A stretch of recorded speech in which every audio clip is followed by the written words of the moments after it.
Hey guys, welcome back. It's Josh with the Financial Advisor Car Guy.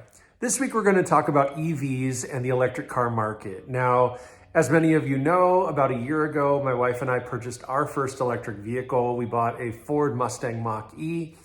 And before we even get into that, I want to start by just talking about this car for a moment. Now, when they first announced this car several years ago, it got immediate hate from the media, from the general public, from pretty much everybody except for the executives there at Ford, saying that calling it a Mustang is an absolute disgrace of the name. I don't disagree. Here's the truth of it. This is a Mustang. That's a Mustang.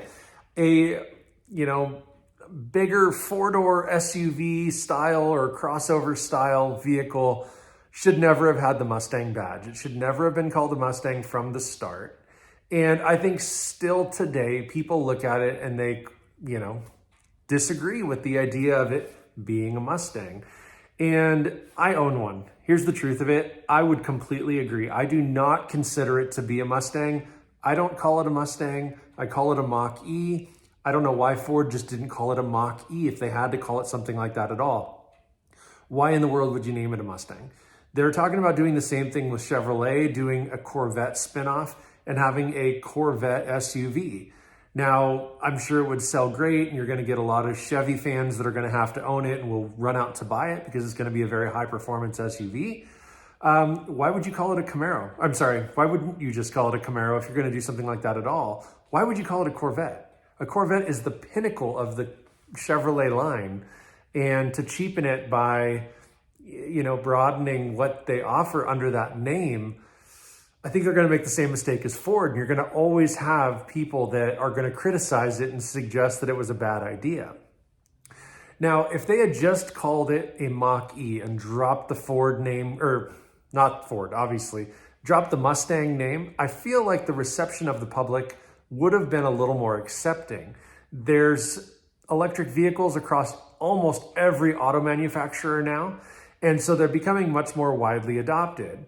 The energy grid is still not ready to take on, tens of thousands or hundreds of thousands or even millions of these EV cars. Many states are mandating that your internal combustion engine go away. I want to say as soon as 2030 or 2035. Now, that's not very far away. You really think about it, it's 2023 now. We're talking 7, 12, 15, 20 years, maybe. At this point, states have pretty well said, you will comply. We will not be selling internal combustion engines in our states any longer. All fossil fuels will be, ceasing to exist, so to speak. Now, the argument I have there is, what about classic cars? What about cars that were bought? Let's say the law changes in 2035. What if I buy a brand new diesel pickup in 2034? There's got to be gas stations for me. I mean, I can't just buy a truck and then have it be obsolete the next year. That just doesn't make sense. So gas stations are not going to go away right away. They're going to be around for another, 25 years or more beyond whatever deadline these states are trying to mandate electric vehicle sales become a thing. So I think that those are things that will get changed as time allows. I think everybody wants to hop on the bandwagon and save the environment and all that stuff. It's not much better for the environment. We're learning that very quickly. It's not cheaper, really. When you think about the fact that energy is less expensive, yes, but there's not a huge market of used EVs yet. So people are still having to spend $40, $50, $60, $80, $100,000 on a car to save some money at the gas pump. It still doesn't make sense from an economic standpoint. You could go buy a $10,000 vehicle and put fuel in it every month for 10 years, and you're going to still spend less money than you would have if you'd bought a new EV and charged at home, paying next to nothing for your energy. So there's a lot of hurdles, and the EV market is a much bigger animal than what we're going to accomplish today. But basically what I wanted to share with you guys is the fact that, they're not going anyplace, and I really think they're here to stay. We might see some other alternative fuel type of vehicles coming. Hydrogen has been a thing for a long time, a hydrogen car, bus, van, those kind of things. There's biodiesels. There's other things that might be more cost effective than crude oil, also maybe cleaner for the environment than lithium. There's a ton of different things. But when I circle back around to the purpose of an electric vehicle, as an automotive enthusiast, you guys have seen my cars. I'm not turning my back on internal combustion. I'm not saying that electric is the end all be all. Please do not think that that's what I'm about to say. But what I do want you to know is if you've not driven an electric vehicle, you really should. Go find one, rent one, use Turo and rent one for a day, or the next time you're traveling, rent one. They're very fun cars. There's no lag, instant torque. You push on the accelerator and the car moves very, very rapidly, very rapidly. I've got to be completely honest with you guys. I would say that the Mach-E is faster than my R8, much faster than my Mustang, way faster than the V8 in my truck. My truck's big and heavy, but still. That EV, it is ridiculously fast. And there's no moment of stalling between shifts. There's no gears to run through. You literally go flat out on that floor pedal. You're going to go from 0 to 200.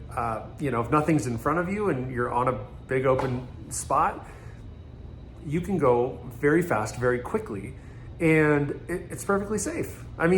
Honestly, I don't think that, there's been Teslas that have caught fire, and there's been, other issues with EVs that maybe wouldn't happen on an internal combustion vehicle.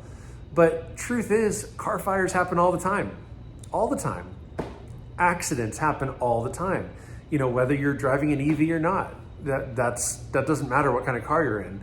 I wouldn't say they're any less safe, generically speaking, right? I would say that they're just as safe, and they're built just as well for the most part. I would say that my Mach-E is built just as well as my Raptor. Ford's fit and finish is very nice and tight and friendly and usable. They're very efficient in their layout. They're not reinventing the wheel, whereas Tesla's only been making cars for, 15 years or whatever it is. They're still a relatively infant automotive manufacturer. So, in fact, just this last year, just 2022 was the first year they exceeded 1 million cars being sold in a year. So, there's been months in Ford's history where they've sold 1 million cars in a month. And so, from a scaling perspective, Ford has built a much better product. But Tesla is still kind of the epitome of an EV. It's still the first thing people think of. It's still, the first mass-produced electric vehicle. And so that's kind of been the pinnacle of EVs. I'd suggest that that's changing. I would suggest that, GM, Chevy, they're coming out with several. Ford's coming out with more. All the European manufacturers, Audi, Volkswagen, BMW, Mercedes, they're all coming out with electric vehicles or electric versions of gas vehicles.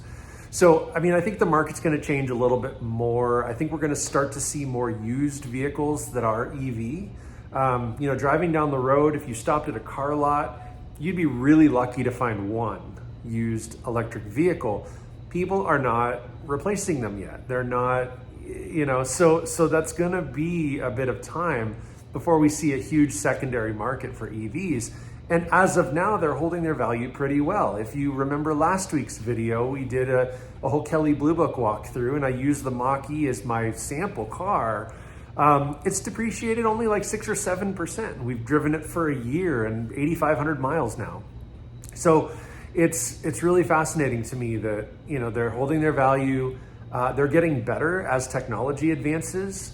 They're talking about cars that can ultimately, this isn't a thing right yet, but self-driving cars that can sort of talk to one another and communicate to help avoid accidents.